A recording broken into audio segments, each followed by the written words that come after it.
कहानी के स्टार्टिंग में हम ऐसे लड़के को देखते हैं जो कि एक सुनसान इलाके वाले रूम में घूम रहा है और वहाँ पर एक भूतिया सर उस पर हाथ रख रहा है।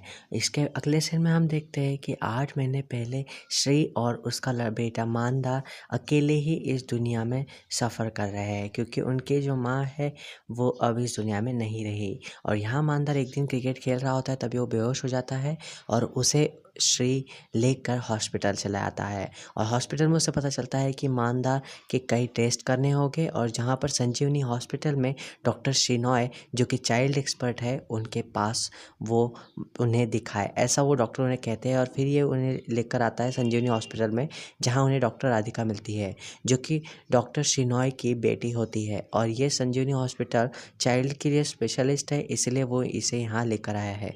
तभी एक लड़के की ज़ोर ज़ोर से रोने की आवाज़ आती है, जिसके पेट में दर्द होता है, जिसे राधिका इंजेक्शन देकर सुला देती है। और उसके बाद मानदार को उसी बेडरूम में लेकर चले जाया जाता है, और जहाँ पर उसे राजाराम कहता है कि जाओ पैसे का इंतज़ाम करो और पैसे सबमिट करो। जहाँ पर श्री पैसे सबमिट करने लगता है और उसकी फ़ेस बहुत ज़्यादा भी दिखाई देती है उसे। लेकिन जब तक श्री यहाँ पैसे सबमिट कर रहा होता है, मानदार एक वो लड़के से मिलने आ जाता है जिसका नाम भास्कर होता है।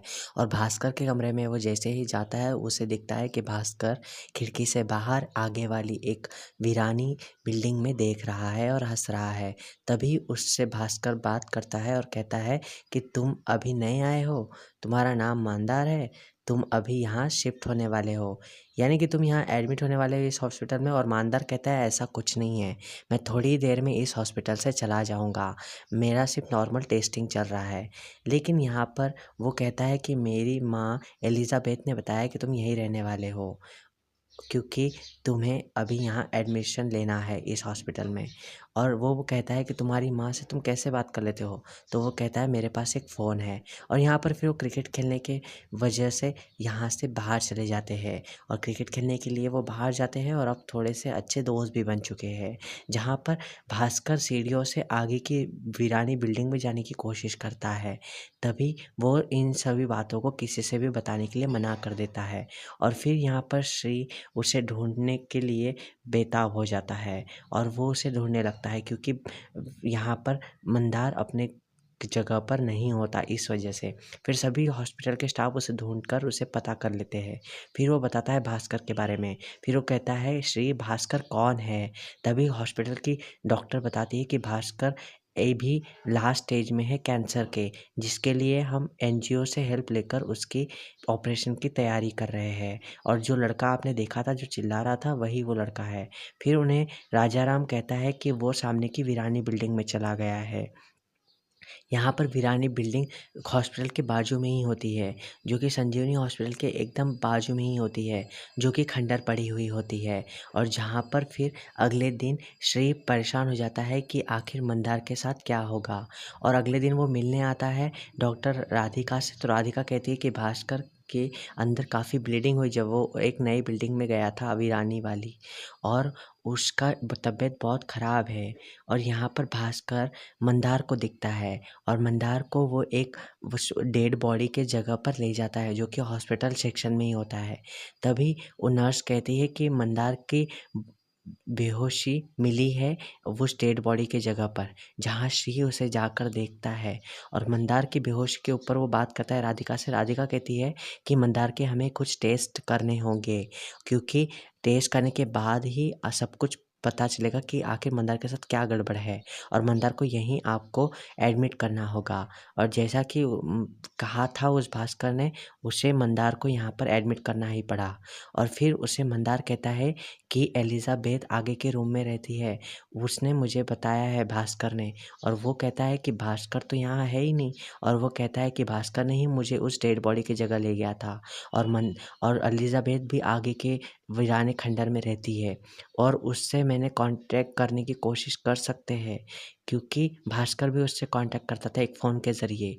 और वो कहता है कि इस डोर में एक फ़ोन है जिसके ज़रिए हम उस औरत से कांटेक्ट कर सकते हैं। जब श्री इस डोर में देखता है तो कोई भी तरह का फ़ोन नहीं दिखाई देता। अगले सीन में यहाँ पर हम मंदार को टेस्टिंग के लिए जाता हुआ देखते हैं, और उसे श्री कहता है कि तुम कमरे के बाहर नहीं जाओगे, प्रॉमिस करो। और फिर उसे छोड़कर वो राजा राम को थोड़े पैसे देकर मंदार के ऊपर नज़र रखने के लिए कहता है और फिर राजा राम को वो थोड़े से पैसे दे देता है ताकि वो मंदार पर नज़र रख सके। लेकिन मंदार तो उस एलिज़ाबेथ के ही चक्कर में पड़ रहा है और श्री यहाँ पैसों का इंतज़ाम कर रहा है ताकि वो मंदार के लिए ऑपरेशन के लिए कुछ पैसे जमा कर सके। यहाँ वो फिर से मंदार फ़ोन को ढूंढ ही लेता है और कांटेक्ट करने की कोशिश करता है एलिज़ाबेथ से, लेकिन उससे कोई कांटेक्ट नहीं होता क्योंकि इससे तो भास्कर कांटेक्ट किया करता था। थोड़ी देर बाद वो फ़ोन ऑन हो जाता है ऑटोमेटिकली और वो एलिज़ाबेथ उसे बुलाती है खंडहरों की जगह पर। इस बात को सुनकर वहाँ पर उसे एक लाइट भी दिखाई देती है अगले रूम में, जहाँ पर वो फिर अगले खंडहर में जाने के लिए तैयार हो जाता है एलिज़ाबेथ से मिलने के लिए और सबसे छुपते-छुपाते वो हॉस्पिटल के बाहर चले जाता है। लेकिन श्री वहाँ तभी आ जाता है और मंदार को ढूँढने लगता है और सभी स्टाफ अब मंदार को ढूँढने के लिए चले जाता है। तभी राजा राम जो है चुपके से कॉल करता है डॉक्टर बिश्नोई को, जो कि इस संजीवनी डॉक्टर का मेन डॉक्टर है। उसे भी कहता है कि राजा राम को कहता है कि मंदार को भी अब वो एलिज़ाबेथ के बारे में दिखाई देने लग रहा है और सुनाई देने लग रहा है। अब एलिज़ाबेथ से मिलने यहाँ मंदार चला जाता है। एलिज़ाबेथ जो कि एक हॉन्टेड भूत है, वो उसे काफ़ी अच्छे रूप में दिखाई देने लग रही है। फिर हमें पता चलता है कि एलिज़ाबेथ बच्चों के लिए काफ़ी अच्छी भूत है और वो बाकी बच्चों को कुछ नहीं करती और यहाँ वो उसी वहाँ राजा राम भी पहुँच जाता है और राजा राम उसे चुपके से इंजेक्शन देकर वहाँ से ले जाया जाता है। और तभी हम डॉक्टर रवीश को देखते हैं जो कि श्री से बात कर रहा होता है मंदार के रिलेटेड और वो कहता है कि इसे एक ऐसी बीमारी हुई है जिस बीमारी से ये एक विजुअल कैरेक्टर को इमेजिन कर रहा है और इस विजुअल कैरेक्टर में उसे एलिज़ाबेथ दिखाई दे रही है और ये उसके सर में भास्कर ने डाला है। और इस बीमारी का नाम भी मैं आपको बताना चाहूँगा, शेयर्ड फिजियोलॉजिक डिसऑर्डर कहते हैं, जो कि एक बच्चे से दूसरे बच्चे में फैल जाती है। और ये बीमारी तो पहली बार ही सुन रहा हूँ मैं भी, जो कि भास्कर ने उसके सर में डाली है। भास्कर एक विजुअलाइज करता था कैरेक्टर को, जो कैरेक्टर एलिज़ाबेथ था, बल्कि ऐसा कोई कैरेक्टर रियल लाइफ में है ही नहीं। लेकिन ये सारी बातें सुन के श्री को शायद थोड़ा बहुत एहसास होने लगता है कि शायद यही सही बात है और डॉक्टर रवीश ने जो कहा है वही सच है। और फिर यहाँ पर हम मंदार को देखते हैं जो कि इन सारी बातों को कहता है कि एलिज़ाबेथ रियल में है और वो उसे भास्कर का दिया हुआ एक कागज़ देता है, जिस कागज़ में एलिज़ाबेथ से मिलने के स्टेप्स लिखे होते हैं कि एलिज़ाबेथ से कैसे मिला जाए। श्री उस पेपर को देखता है तभी उसे एक एनरोलमेंट चिट दिखती है जिसमें एक एलिज़ाबेथ नाम की लड़की का नाम भी दिखाई देता है और जेमी का भी नाम दिखाई देता है जो कि भास्कर का नाम था। और फिर वो पता चलता है कि एलिज़ाबेथ सच में थी और इसी बात का पता करते हुए उसके हाथों पर एक खून का विजुअलाइजेशन दिखने लगता है और वो डर जाता है थोड़ा सा, क्योंकि वो खून का जैसे कि हॉन्टेड इसमें एक खून का चित्र दिखाई देता है और फिर वो गायब हो जाता है। फिर वो डिसाइड करता है कि वो भी इस खंडहर में जाकर पता करने की कोशिश करेगा कि क्या सच में कोई एलिज़ाबेथ है, और वो उसी दरवाजे की तरफ जाकर उस छेद में से देखने की कोशिश करता है। तभी वहाँ पर राजा राम उसे इंजेक्शन के ज़रिए बेहोश कर देता है और डॉक्टर बिश्नोई फिर उससे मिलता है एक नर्स में और फिर वो एक बस के अंदर मिलते हैं और उसे बिश्नोई कहता है क्या तुम्हें भी उसके जैसा डिसऑर्डर हो गया है भास्कर और भास्कर के जैसा? देखो इस कागज़ में कुछ नहीं है, तुम भी विजुअलाइजेशन के शिकार हो गए हो। एलिज़ाबेथ नाम की कोई औरत नहीं है। अगर तुम्हें हम पर शक हो रहा है तो चलो हम उस खंडहर में चलकर तुम्हें दिखा देते हैं। और फिर यहाँ पर वो उसी खंडहर में ले जाते हैं श्री को और श्री को ले जाने के बाद वो यह भरोसा दिला देते हैं कि एलिज़ाबेथ नाम की कोई औरत थी ही नहीं। और फिर यहाँ पर वो कहता है कि इस बारे में राधिका को मत बताना, क्योंकि वो पहले ही काफ़ी परेशान है भास्कर के ऑपरेशन को लेकर, क्योंकि भास्कर की चेकअप अच्छे से नहीं हो पाया और भास्कर कैंसर में फ़ेल हो गया और फिर वो उसका भी रिलीज़ हो गया है हॉस्पिटल से। अब यहाँ पर राधिका जो है इसके बारे में भी हम जानने वाले हैं कि राधिका एक्चुअल में कैसी इंसान है।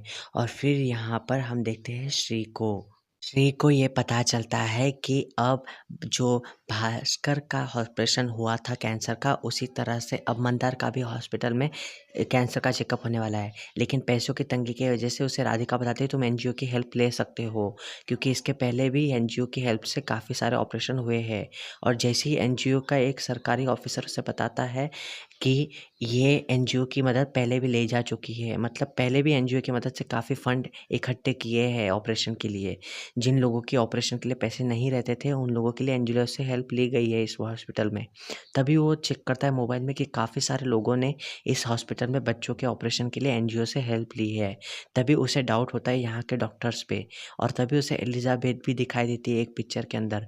फिर उसे 100% प्रूफ हो जाता है कि एलिज़ाबेथ नाम की एक नर्स थी यहाँ पर, जो कि यहाँ काम करती थी। और अब वो डॉक्टर शिनॉय की कही गई बातों पर भरोसा नहीं करता और उस राजा राम को बात करता है कि ये नर्स कौन है, और उससे पूछने लगता है। तभी उसे राजा राम बताता है कि एक नर्स थी जो कि यहाँ पर काम करती थी, लेकिन अब वो यहाँ पर काम नहीं करती।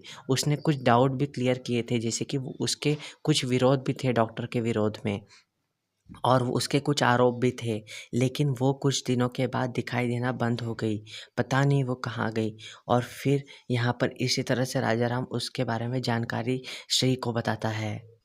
और जब से वो गायब हो गई है किसी को पता नहीं, लेकिन वो बच्चों को दिखाई देने लग गई है जब से वो गायब हो गई थी।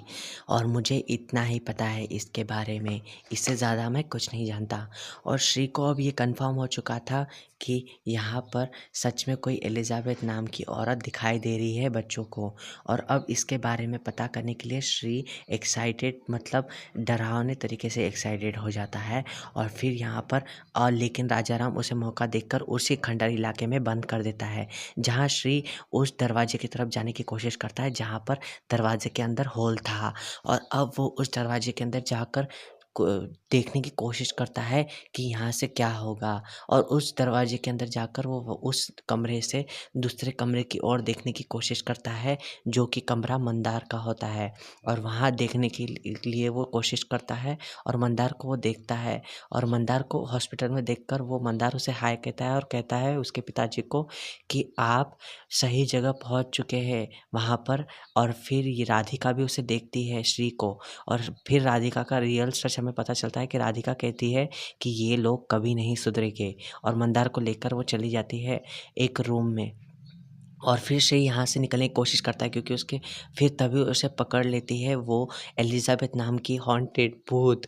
और फिर वो उसे एक बॉक्स की तरफ इशारा करती है और वो उसे छोड़ती नहीं। और फिर वो वहाँ पर डॉक्टर बिश्नोई वगैरह पहुँच जाते हैं और उसे बेहोशी का इंजेक्शन दे देते हैं।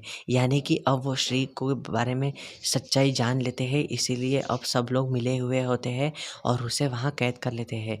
तभी थोड़ा-सा श्री को होश आता है और वो देखता है कि उस पर राजा राम हमला करने की कोशिश कर रहा है, और ये सभी लोग मिल चुके हैं। अब श्री को भी ये उसी एलिज़ाबेथ की तरह कैद कर चुके हैं।